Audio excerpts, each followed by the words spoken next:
ഉയർന്ന പോഷകമൂല്യമുള്ള ഉത്തമ ആഹാരമാണ് പാൽ. ശരീരനിർമ്മിതിക്ക് ആവശ്യമായ മാംസ്യം, എല്ലുകളുടെ വളർച്ചയ്ക്ക് ആവശ്യമായ ധാതുക്കൾ, ആരോഗ്യദായകമായ ജീവകങ്ങൾ, കൊഴുപ്പ് എന്നിവയാൽ സമ്പന്നമാണ് പശുവിൻ പാൽ. കുട്ടികൾക്ക് മുതൽ മുതിർന്നവർക്ക് വരെ ആരോഗ്യദായകമായ പാലിനും പാൽ ഉൽപ്പന്നങ്ങൾക്കും പുറകിൽ വിശാലമായൊരു കാർഷിക മേഖലയുണ്ട്. ഇന്ന് കതിരും പതിരും സഞ്ചരിക്കുന്നത് ക്ഷീരമേഖലയിൽ വിജയം കൈവരിച്ച മധു ആന്റണിക്കൊപ്പമാണ്.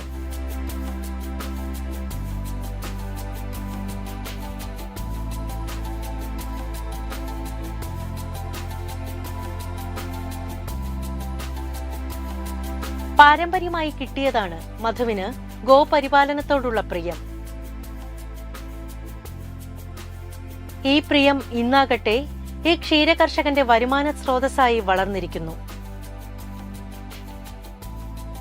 40ഓളം കാലികളടങ്ങുന്ന ഡയറി ഫാമിനുടമയാണ് മധു. ചെറുപ്പം മുതൽ എനിക്ക് ഭയങ്കര താല്പര്യമായിരുന്നു. അത് അറിഞ്ഞുകൊണ്ട് ഞാൻ ഇച്ചിരി സാമ്പത്തിക തകർച്ച വന്ന സമയത്ത്, വേറെ ബിസിനസ്സൊക്കെ ചെയ്ത് സാമ്പത്തിക തകർച്ച വന്ന സമയത്ത് അന്നത്തെ ഡെപ്യൂട്ടി ഡയറക്ടർ ജോർജ് ജേക്കബ് അദ്ദേഹമായിട്ട് സംസാരിച്ചു. അപ്പോൾ അദ്ദേഹം MSDP പദ്ധതി പ്രകാരം 10 പശുവിൻ്റെ ഒരു യൂണിറ്റ് തമിഴ്നാട്ടിൽ നിന്ന്, ഔട്ട് ഓഫ് സ്റ്റേറ്റിൽ നിന്ന് 10 പശു കൊണ്ടുവരുമ്പോൾ നമുക്ക് ഒരു സബ്സിഡിയോടുകൂടി ഒരു സ്കീമുണ്ടായിരുന്നു. അതെനിക്ക് തരികയും അങ്ങനെ 10 പശുവായിട്ട് തുടങ്ങിയ ഒരു സംരംഭമാണെന്ന്. ഇത് 40 പശുവായിട്ട് ഇന്ന്. കറവയുള്ള ഓരോ ഗോക്കളും നിറവോടെ പാൽ ചുരത്തുമ്പോൾ ഈ കർഷകന്റെ ക്ഷീരപ്രിയം കൂടുകയാണ്.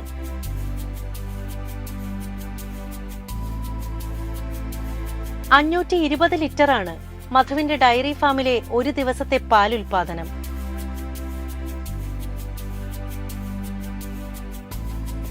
ഇന്ന് 32 പശു കറന്നുകൊണ്ടിരിക്കുന്നുണ്ട്. അതിന് നമുക്ക് രാവിലെ ഒരു 300 ലിറ്റർ പാലും ഉച്ച കഴിഞ്ഞ് 200, 225, അങ്ങനെ 525 ലിറ്റർ പാല് ആവറേജ് ഒരു ദിവസം കിട്ടുന്നുണ്ട്. പിന്നെ പശു മേടിക്കുമ്പോൾ എപ്പോഴും നമ്മൾ കറവ കണ്ട് മേടിക്കുകയാണെങ്കിൽ അതിൽ ഒരു പരാജയം ഉണ്ടാവില്ല എന്നുള്ള അഭിപ്രായമുണ്ട് എനിക്ക്. പരമാവധി നമ്മൾ കറന്ന് കണ്ട് പ്രസവിച്ച പശുക്കളെ പോയി കറന്ന് കണ്ട് മേടിക്കുകയാണെങ്കിൽ.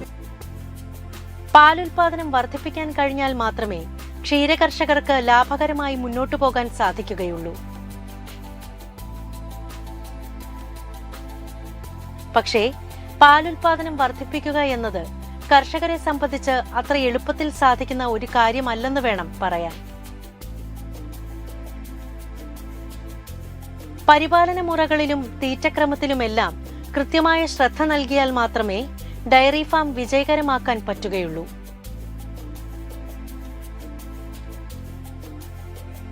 അതുകൊണ്ടുതന്നെ എറണാകുളം ജില്ലയിൽ ഏറ്റവും അധികം പാൽ ഉൽപ്പാദിപ്പിച്ച കർഷകനെന്ന അംഗീകാരം നേടിയെടുത്ത മധുവിന്റെ ഡയറി ഫാമിലെ പരിപാലന രീതികൾ മറ്റു കർഷകർക്ക് മാതൃകാപരമാകും.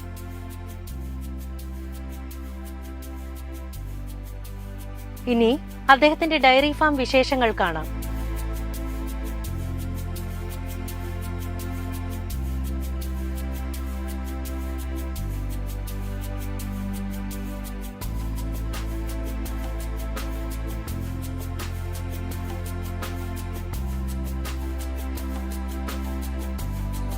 അതിരാവിലെ 3 മണിക്ക് ആരംഭിക്കുന്നതാണ് ഇവിടുത്തെ പ്രവർത്തനങ്ങൾ.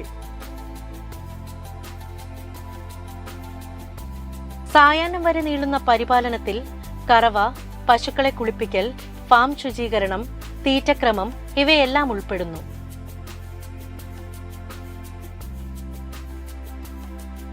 അന്യസംസ്ഥാന തൊഴിലാളികളാണ് ഇതെല്ലാം കൃത്യതയോടെ നിർവഹിക്കുന്നത്.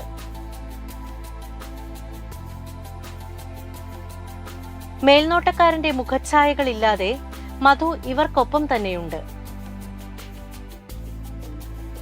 നല്ലൊരു പരിപാലകനാകാൻ കഴിഞ്ഞാൽ മാത്രമേ മികച്ച ക്ഷീരകർഷകനാകാൻ സാധിക്കുകയുള്ളൂ എന്നതാണ് ഇദ്ദേഹത്തിൽ നിന്നും മറ്റ് കർഷകർ സ്വീകരിക്കേണ്ട ആദ്യ പാഠം. ഞാനല്ലെങ്കിൽ ഫാദർ ഇവിടെ എല്ലാ സമയത്തും, കാലത്ത് ഞാൻ എല്ലാ ദിവസവും 3 മണിക്ക് ഇവിടെ വരും. കാലത്ത് കറ കഴിഞ്ഞ് ഒരു 6 മണിയായിട്ട് ഞാൻ വീട്ടിൽ പോകുള്ളൂ. അപ്പോൾ എല്ലാ പശുവിൻ്റെയും അടുത്ത് നമ്മുടെ ശ്രദ്ധ എത്തും. ശുചിത്വബോധത്തോടെയാണ് മധു തന്റെ ഡയറി ഫാം സംരക്ഷിക്കുന്നത്. പശുക്കളെ കുളിപ്പിച്ച് വൃത്തിയാക്കിയ ശേഷമേ കറവ നടത്താറുള്ളൂ.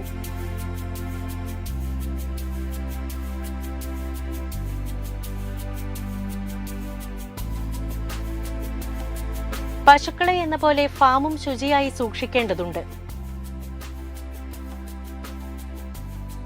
കന്നുകാലികളുടെ ആരോഗ്യപൂർണമായ വളർച്ചയ്ക്ക് ഇത് അനിവാര്യ ഘടകമാണ്.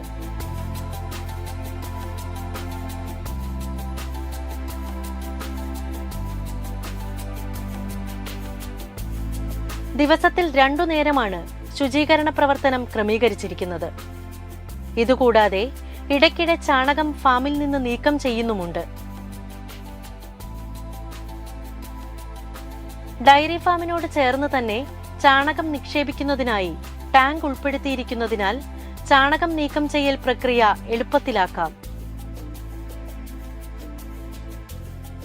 ഫാമിനുള്ളിൽ ഇരുവശങ്ങളിലുമായി 2 നിരകളായിട്ടാണ് കന്നുകാലികൾക്ക് സ്ഥാനം നൽകിയിരിക്കുന്നത്. പശുക്കൾ പരസ്പരം കൂട്ടിമുട്ടാത്ത വിധമാണ് അവയ്ക്കുള്ള സ്ഥലം ക്രമീകരിച്ചിരിക്കുന്നത്. പശു ഒന്നിന് കുറഞ്ഞത് 3 മീറ്റർ നീളവും 2 മീറ്റർ വീതിയും നൽകുന്നതാണ് ഉത്തമം.